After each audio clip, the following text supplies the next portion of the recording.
Bonjour à toutes et à tous, je suis Essenam Agboli, responsable du cabinet Wintouch situé à Lomé au Togo, spécialisé dans l'assistance pour immigration.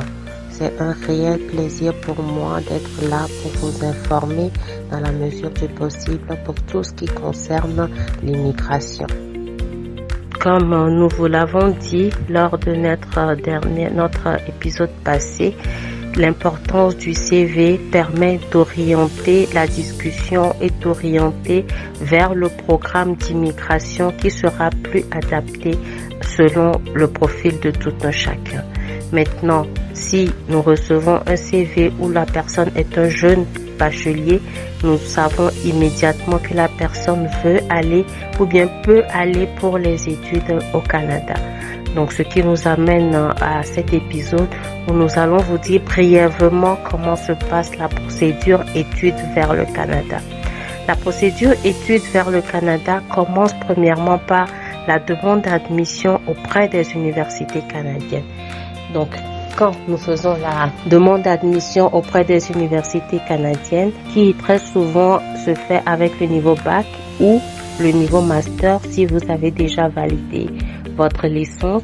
Donc les documents à fournir sont en l'occurrence, moi je le cite toujours, le CV, la copie de l'acte de naissance, les relevés de notes et la copie de l'attestation de réussite du bac ou de la licence pour prouver que vous avez terminé un cycle et maintenant on le soumet à l'université qui étudie le dossier dépendamment du programme vers lequel vous voulez continuer votre cursus.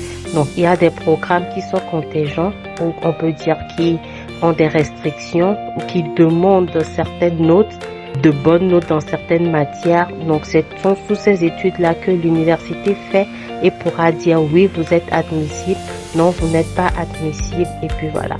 Et nous, en tant que cabinet, nous essayons quand même de déjà faire cette petite étude pour voir, dépendamment du programme que vous désirez, pour vous conseiller que par rapport à vos notes, tel programme ne serait pas conseillé ou vous n'allez pas facilement obtenir d'admission pour tel programme.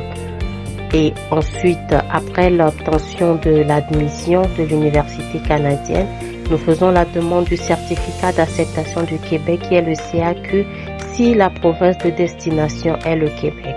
En d'autres termes, si vous n'allez pas dans le Québec, dans la province du Québec, vous n'aurez pas besoin du CAQ.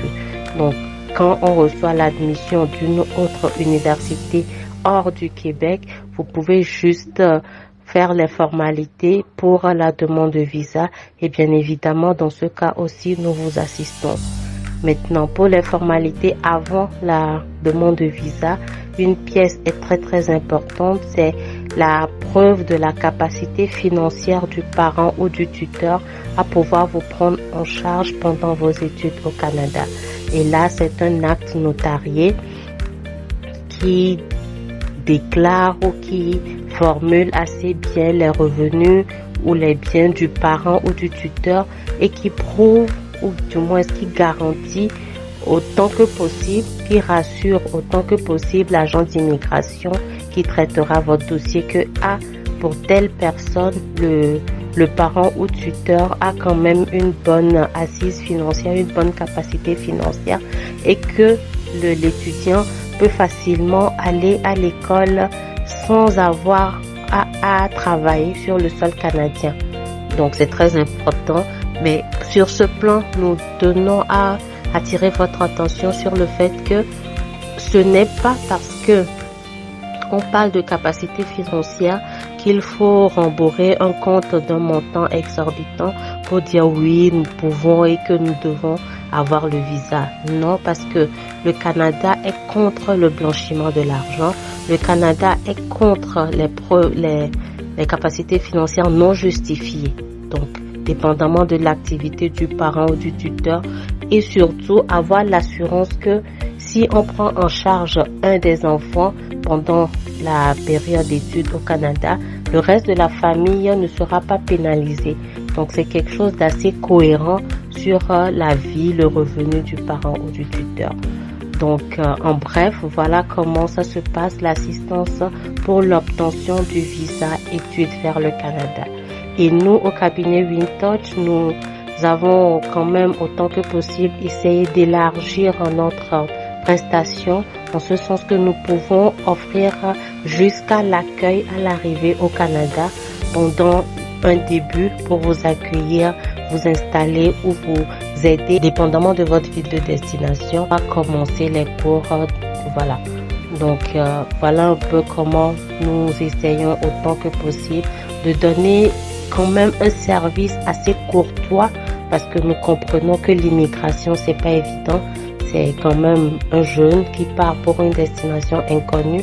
Donc, nous offrons ce service-là pour rassurer les parents, pour que les enfants puissent quand même, ou les étudiants puissent quand même intégrer petit à petit et s'établir au Canada en toute sérénité. Une fois encore, je suis Essenam Agboli, responsable du cabinet Wintouch. Nous sommes situés à Lomé, Djidjolé, sur les pavés de l'Omégan. Nous vous remercions pour votre écoute très attentive et nous espérons surtout que ces épisodes de Win Info apportent quelque chose de plus dans vos connaissances et nous sommes disponibles pour des questions ou pour des suggestions de sujets à partager. Merci bien et à très bientôt.